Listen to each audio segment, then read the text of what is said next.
Si Atty. Trixie po ay tinanggal sa karambola. Tinanggal po si Atty. Trixie sa karambola kasi yung nag-alis sa kanya, yung gustong mag-alis sa kanya, ay yun din ang nag-alis sa kanya sa Malacanang. Hulaan nyo kung sino itong taong nainggit na to. Ginamit niya yung close friend niya at ang sabi, di umano, dun sa may-ari ng DWIC, sabi di umano, maglalagay ang aking departamento sa'yo ng advertisement kung tatanggalin mo si Atty. Trixie sa karambola. Nung una, hindi pa pumayag yung may-ari. Di umano. Kaya lang, na-pressure siya because merong kaibigan, di umano. Naku po. Etong may-ari na nakaposisyon sa gobyerno. And it will be a great loss kung matanggal etong kaibigan sa gobyerno. Great loss to the business. Kaya ang sabi nitong kaibigan na gusto magtanggal kay Atty. Trixie, okay. Kung ayaw mong tanggalin si Atty. Trixie sa karambola, tatanggalin namin ito. Pagre-resignin namin itong naka-appoint na kaibigan mo na may pakinabang ka. Nayanig daw, di umano ang may-ari ng DWIC. Di umano. Nayanig daw. At because of that, ayaw niya masacrifice yung business. Sinuspindi muna si Atty. Trixie para mapagbigyan at hindi maipit etong kaibigan niyang isa na may pakinabang sa kanilang negosyo.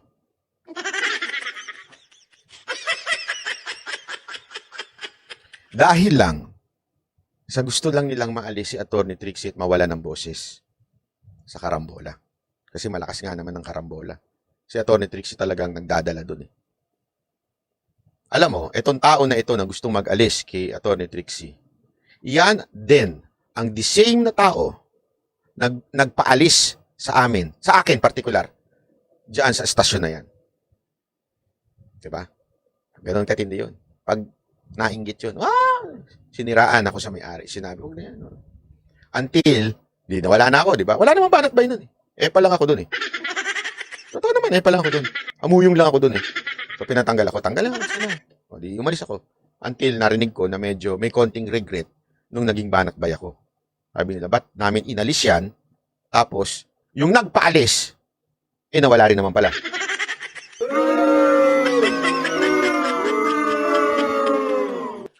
Huwag niyong kakalimutan, ang mundo ay bilog.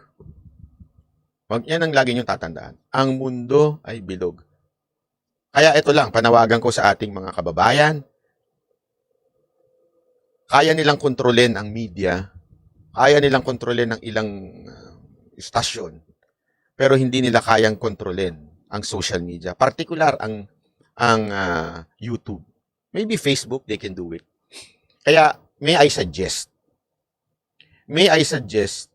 si lady ba? Hindi ko alam. Ang tanong mo ba kung babae o lalaki? Hindi ako sure eh. Bahala na kayo mag-interpret. Basta ito lang, ha? Makinig kayo na mabuti.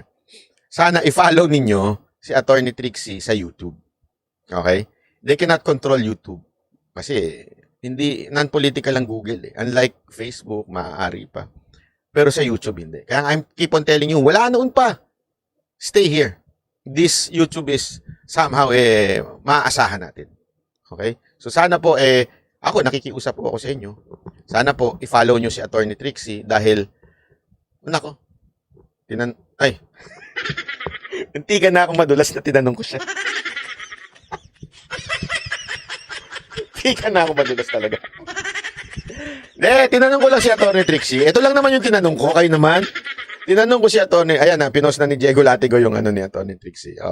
Follow nyo rin yung Safety and Security Vlog ha. Magigest po tayo dyan sa Thursday. Thursday ha, bahala na ko ano oras. Ayan ha. So, i-follow nyo po yan si Atty. Trixie. Okay? Tinanong ko nga sa kanya, kailan ka magsasalita? When? Kasi remember, nagtataka nga ako bakit siya pinatatanggal? Hindi naman siya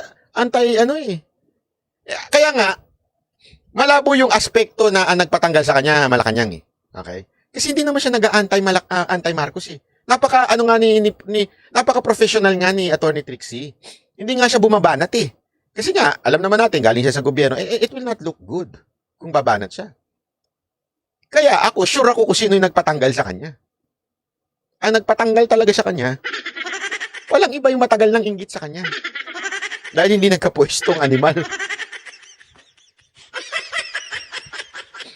Kaya, mga kaibigan, sana, i-follow na ho natin si Atty. Trixie sa kanyang YouTube channel. Ayan po yun, nakapost na dyan. I-follow ho natin siya dahil very professional itong na to. At saka, pagdating mo sa batas, ay talaga nga namang galing po nito ni Atty. Trixie.